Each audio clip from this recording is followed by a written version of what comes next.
and rolling forward. We keep it running, we are the Sables. We stay ready, ready and able. Ready to run down, ready to touch down.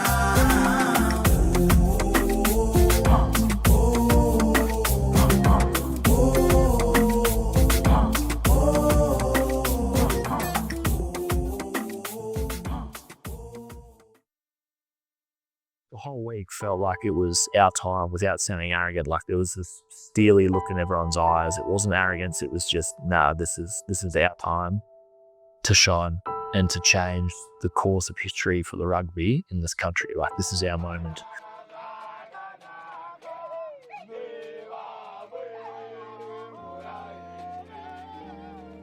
It was just that determination, and I love the messaging that leadership group and the coaches came up with. Like the reason we were there was to change people's lives. It wasn't like, okay, I'm there for World Cup glory and personal glory. It was like, no, we've got a chance to write a chapter in rugby in this country's history and say, hey, we were part of that. We were able to change it so that young boys and girls can aspire to be a Sable, can aspire to play for their country without having to go elsewhere. Yeah, I just couldn't believe it. Like when you're there in the moment, and it's you and your teammates in the crowd, it does feel quite small. But then, getting back to the hotel and you're seeing all the social media and your phone's blowing up, and you've got people that my dad farmed with in the 60s. I didn't know I had Facebook and now messaging to say thanks for what you guys have done for the country. I'm proud to be a Zimbo. And the other thing was that I loved, which shows just like the reach of Zimbabweans around the world, is that our kit supplier Umbro sold out of kit around the world in 10 hours after the final whistle.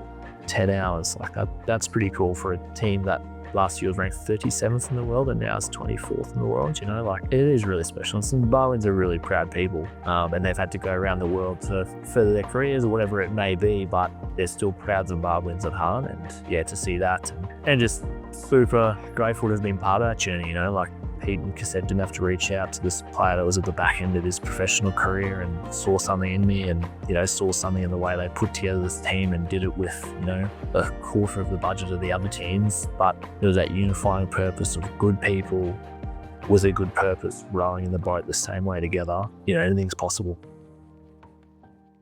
The amount of talent, not just in Zimbabwe, but in Africa itself, it's phenomenal. So I think I saw it at the first practice. I told Peter, after that first practice, Peter, we have a team that can get World Cup. And obviously 2 years later, we qualified for the World Cup.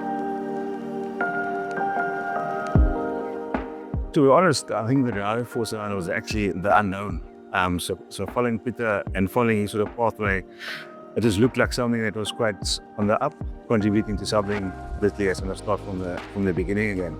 I think the biggest growth is probably the fact that we had guys from outside of Zimbabwe coming in, so guys like Ken Pryor and the local guys learning so much, and you could actually see their progress from last year June to this year has been next level. But always learning from each other, and obviously us as coaches, always putting the pieces together. To be honest, 2 years ago, I didn't even think I'd be in this position. And I think Sables also obviously guys in themselves.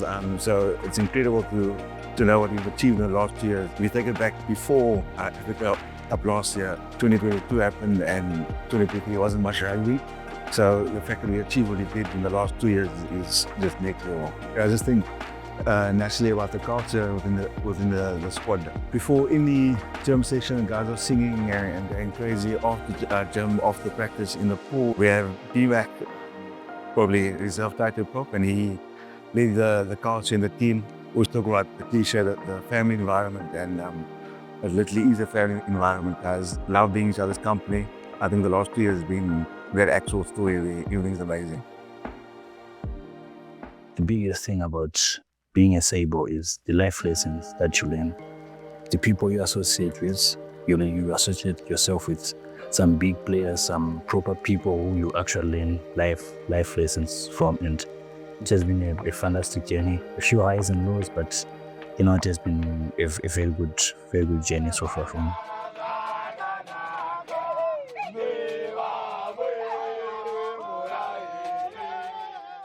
After attachment, I was supposed to go back to school, but Coach Pete came to one of our trainings at this first and he said I should come and try out for Zimgo Sharks. For the first time, I wasn't buying into it because I was kind of not ready for the big stage. I was kind of nervous to actually go into it, but decided to go for a training.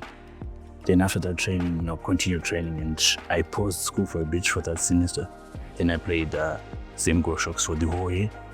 Then after that, went back to school to finish my degree. Then after I finished my uni, that's when I got a call up from Coach Pete and played off a Zambia game in Zambia. I think my first highlight was my first cap in Zambia.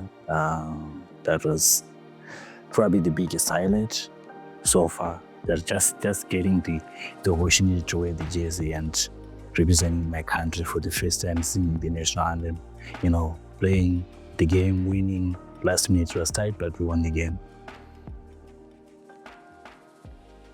I'm Neil Padmore. I'm the CEO and founder of a tech company based in Harare, Zimbabwe called Frampol Africa. We provide technology solutions to a few tens of thousands of people, a few thousand companies. Being involved in the Zimbabwe Sables has been an eye-opening experience for me. Historically, I haven't been involved in team sports, primarily the individual sports like squash and golf. But my recent involvement with the Sables has been hugely enlightening. I've seen the overlap in business between a team in business and a team on the rugby field. And I can see that it's a huge equalizer, regardless of people's background, whether they are wealthy or have come from a less affluent background. The team sport has been a huge equalizer. And I've seen the critical role that sport is playing, especially a team sport, in the development of an individual, in the development of a team, and the enhancement of a nation. I'm beginning to realize that sport can be a real gateway to relieving poverty, giving hope to those who have less privilege. And so it's been a huge privilege for myself leading the Frampol team to support the Zimbabwe Sables on their journey to the World Cup. My name is Paddy Janda. Born and bred in Zim. I'm currently a farmer, amongst other things, but recently added to my portfolio of things is the responsibility of chairing the interim management committee for the Zimbabwe Rugby Union. One of our top priorities at the moment is to entrench systems, get our corporate governance to a level where it's comparable with any of the other top unions, chief amongst which is to separate the business of rugby from the game of rugby. We've probably got now, less than 100 weeks to the Rugby World Cup. One of the things that's become immediately apparent to us is just how much administrative work is involved. So there's a whole bunch of grants that are out there which we need to access, but none of them are a given. You've got to put in the work, you've got to file a lot of paperwork before you're entitled to them. And we know that we've got so many developmental programs that need these grant funds. But from the perspective of the Rugby World Cup, we've just at the end of October put in what is called our performance case to World Rugby, which was, again, a heck of a lot of work. And I took my hat to Dave Gilbert and Stefano, who helped us a hell of a lot with that.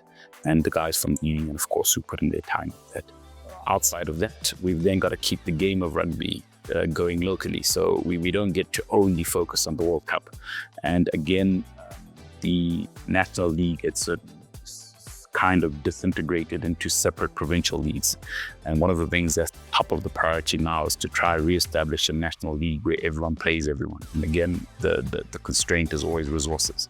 So again, we've got to get our union to a state where our governance is good enough to attract sponsorship to get things like that, to keep that union running.